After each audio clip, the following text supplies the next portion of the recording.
Hello everyone, I'm Dan and I'd like to officially welcome you to the Valley and Peak YouTube channel. You're joining me in a sunny North Wales. Perfect conditions for our first video. So I want to take you through what I typically take on a wild camp, what type of kit I use.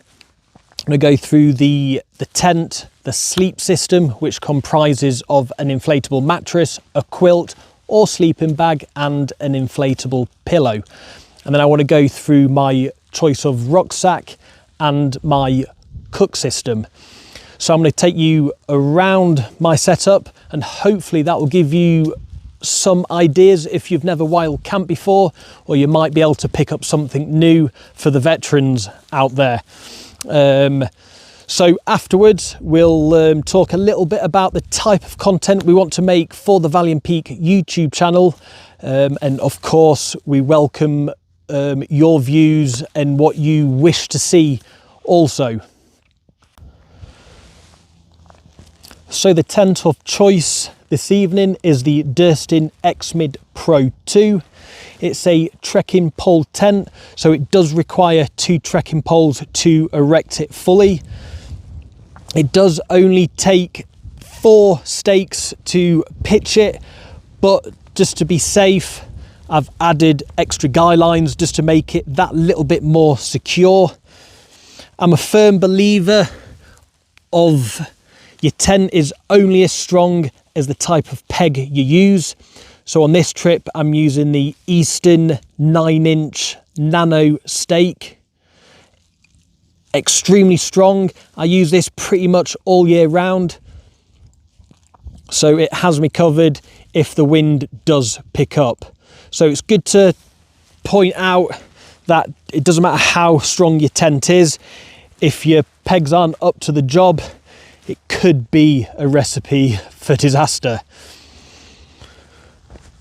So going on to my cook set, which comprises of the MSR Titan kettle.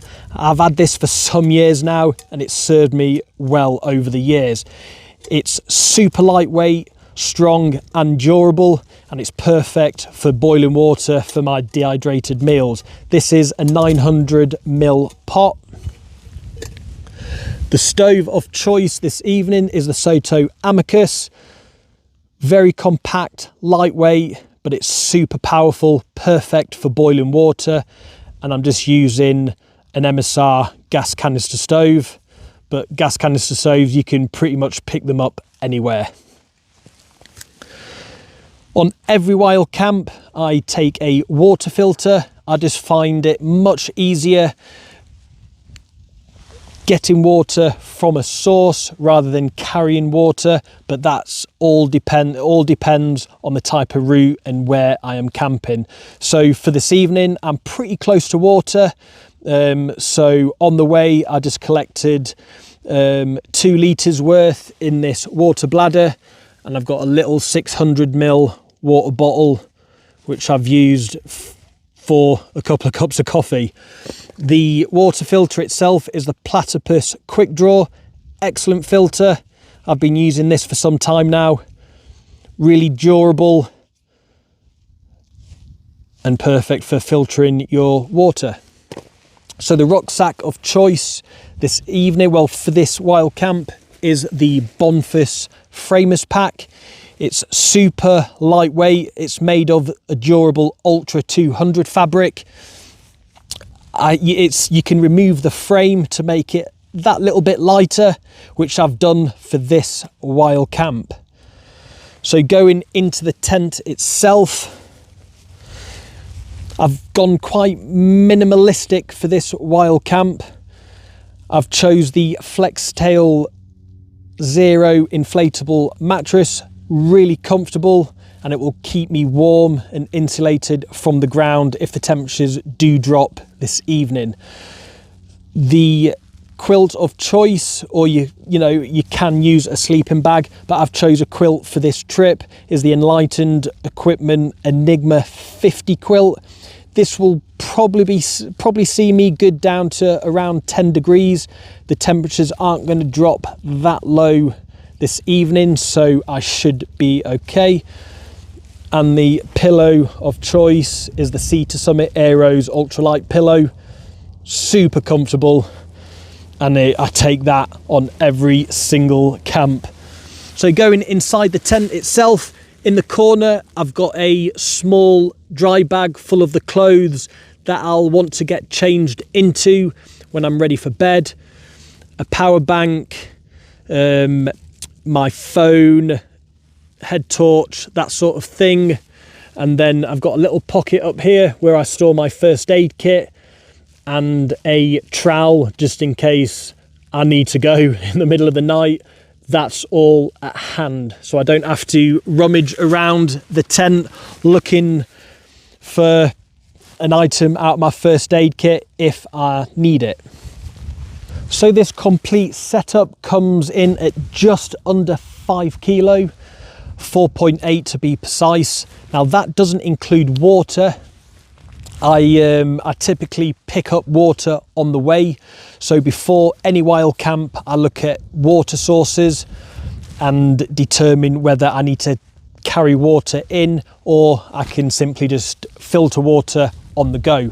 It's a great way to keep your pack weight down, because any ultralighter will tell you that water is probably the heaviest thing you'll carry. So I much prefer filtering water on the go, but if need be, I will take water in. So with the water, it does bump the weight up to round about, what did I say, 5 kilo, round about 7.5 kilo, which isn't that bad.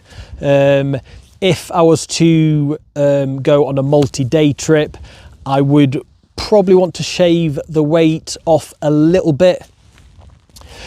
Obviously, the conditions we're in, this type of setup is perfect, but if the weather does change, the principles are still the same, but I would probably change my sleep pad for a warmer pad to help keep me insulated from the frozen ground, and I'll probably opt for a sleeping bag. Tent wise, you could probably push this to more winter use as well, but it all depends on what sleep system you're using. But if it's forecast particularly high winds, I will typically take a 4-season tent with me just for that added protection. The cook system, I can pretty much get away with using that all year round unless it gets incredibly cold. I can use a liquid stove, which performs better in colder weather. I will make another video on the type of stoves that are available and specific roles with a type of stoves you can choose. So that's my setup for this evening. As you can see, the sun is just setting. It looks absolutely beautiful. Perfect conditions. I keep on mentioning it, but every time I've come to North Wales in the past, I've been here, I've come to North Wales quite a lot. I'm either pelted by heavy rain or high winds, so we're really lucky to have conditions like this, especially for the first Valiant Peak YouTube channel. So the type of content I want to make for the channel, I'll go into a little bit more detail of where we at Valiant Peak want to take the YouTube channel, and of course we welcome your comments and your views of where you or what you would like to see on this YouTube channel.